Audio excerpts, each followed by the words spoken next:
The war initiated by Russia in Europe back in 2014 has ushered in 12 years of persistent tension. The full-scale invasion launched by Russia in 2022 to completely occupy Ukraine is now entering its fourth year, reaching a definitive stalemate. Although both sides speak of peace, a resolution remains a distant prospect. All of this unfolds against the backdrop of a new era of global disorder, triggered by Donald Trump's re-election as the President of the United States.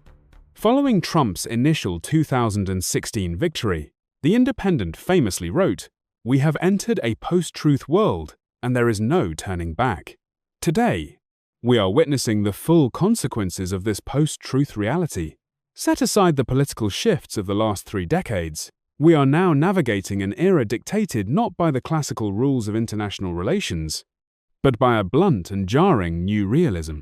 Every statement emerging from Washington sends shockwaves across the globe, from the frozen glaciers of the Arctic to the tropical shores of the Caribbean.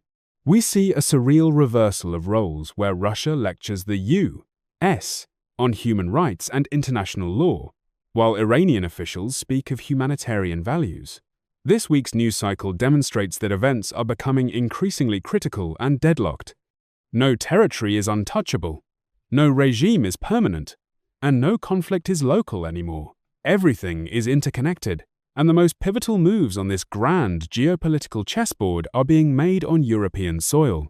President Donald Trump's intensified rhetoric regarding Greenland, labeling the acquisition of the massive island an absolute necessity, is more than just an interest in a real estate deal. It is the cornerstone of a new global security architecture for the U.S. Trump's assertion that whatever they want to do with Greenland, I will do something, serves as an overt ultimatum to Denmark and its European allies. Washington's use of a potential Russian or Chinese occupation as a pretext to bring this strategic territory under its control confirms that the Arctic has become a flashpoint in a new Cold War.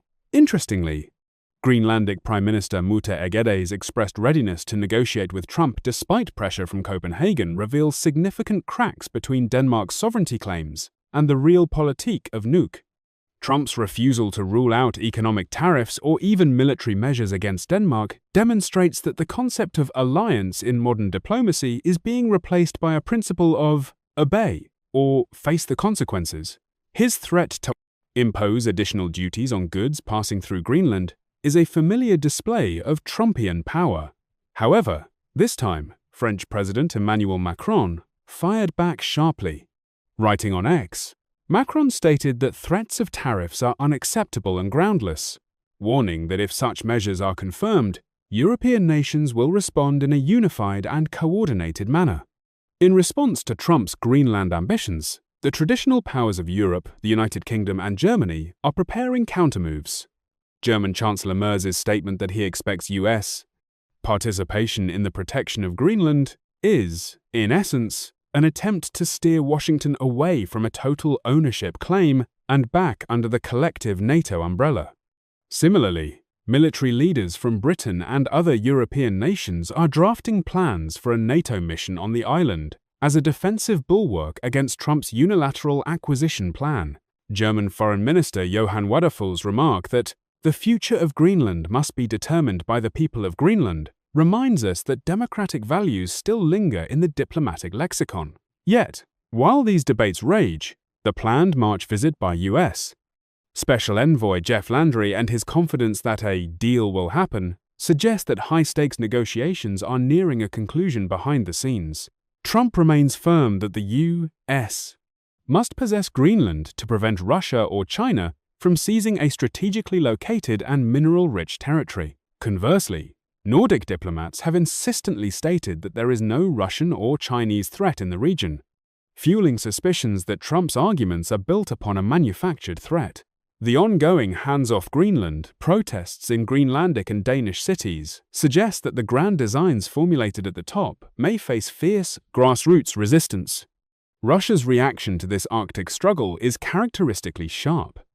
Moscow has denounced Washington's claims of a potential invasion as hysteria and a myth, accusing the West of double standards. From the Kremlin's perspective, NATO's increased activity in the Arctic is a deliberate escalation of confrontation. Yet, While conducting these diplomatic offensives, Russia has pushed its energy terror tactics on the Ukrainian front to a peak.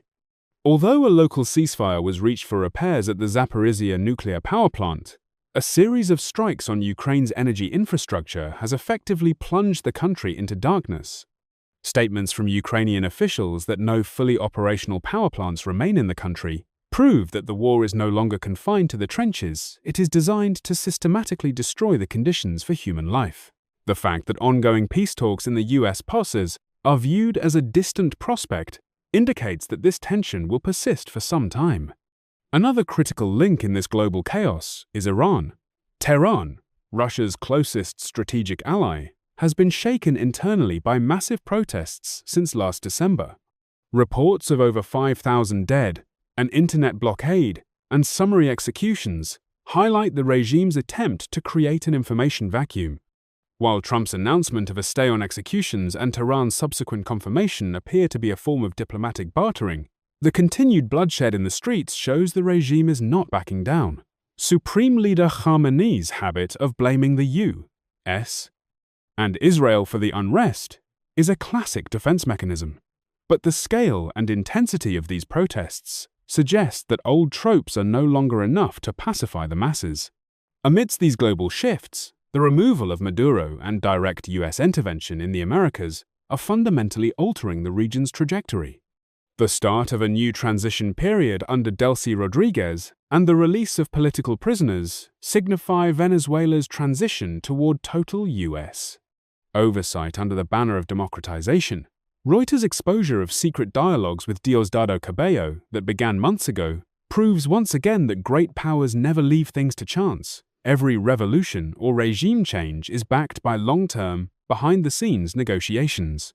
Opposition leader Maria Corina Machado's message after her White House meeting, "We can rely on President Trump for Venezuela's freedom," is the formal confirmation that Venezuela's future is no longer being drawn in Caracas, but in Washington.